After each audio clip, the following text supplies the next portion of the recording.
Hi friend, আশা করছি সবাই ভালো আছো। আমিও ভালো আছি। আর আজকে সকাল সকাল চলে এলাম নতুন একটা ব্লগ নিয়ে। তো আজকে সকাল সকাল উঠে পড়ে সকাল না টিউশনি পড়ালাম। টিউশনি পড়ানোর পরে ভাবলাম ঘরগুলো মুছে ফেলি। তো ঘর মুছতে ভাবলাম তোমাদের সঙ্গে একটু শেয়ার করি। তো মন ভালো নেই আজকে আমার, আজকে না, আজ 5 মাস ধরেই।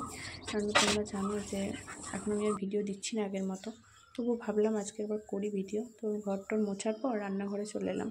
তো রান্নাঘরে আসার পর দেখি বাবা এখানে কুমড়ো, তারপর পুঁই শাক এসব কেটেছে, কারণ বাবা কুমড়ো তরকারি খেতে খুব ভালোবাসে।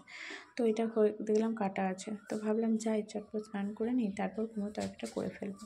তো এইদিকে বাবা দেখলাম গরুকে জল দিচ্ছে। গরুগুলো কত কষ্ট করে তো এত রোদে। তো আর বাবা দেখলাম গরুকে জল দিচ্ছে। আর দেখো আমাদের আম গাছে মাত্র 4টা আম ধরেছে। যেখানে এত আম ধরে, সেখানে এবছর 4টা। এটা কি আমাদের গাছে নাকি তোমাদের সবারই এরকম হয়েছে বলো তো, আমাকে একটু কমেন্ট করে জানাবে। এইগুলো তোমাদের দেখাচ্ছি যে দেখো এবছর আমাদের 3টে গাছে মাত্র 4টা আম ধরেছে। আর এটা হচ্ছে আমাদের উঠোনটা। এই দেখো এটা হচ্ছে আমার সুন্দর বাড়ি। তো আমার কাছে অনেক সুন্দর এই বাড়ি। তারপর ভাবলাম জামাটাগুলো কেচে নিই।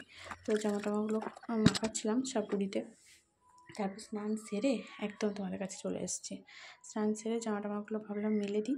জামাগুলো মেলছিলাম। তো আর এখনকার দিন তো 2বার স্নান না করলে হয় না, তাই না?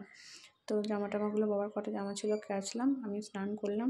স্নান টান করা হয়ে গেল। তারপরে জামাগুলো মিলছিলাম এখানে। আর ওখানে মা দাঁড়িয়েছিল, কিছু একটা কথা বলছিল, জানি না, বাবার সাথে।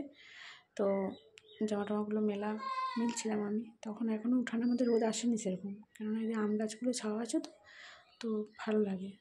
শীতকালে কষ্ট হয়, বাট এখন। তারপরে এই যে বললাম আঁচ দিয়ে দিয়েছিলাম। আঁচ দেওয়ার পর ভাবলাম কুমড়োর তরকারিটা করেই ফেলি। তো এই দেখো এখানে কুমড়োর তরকারিটা আমি করছি। তো আজকে আমার ব্লগটা কেমন লাগলো প্লিজ তোমরা কমেন্ট করে জানিও। আর ভালো লাগলে একটা লাইক করো।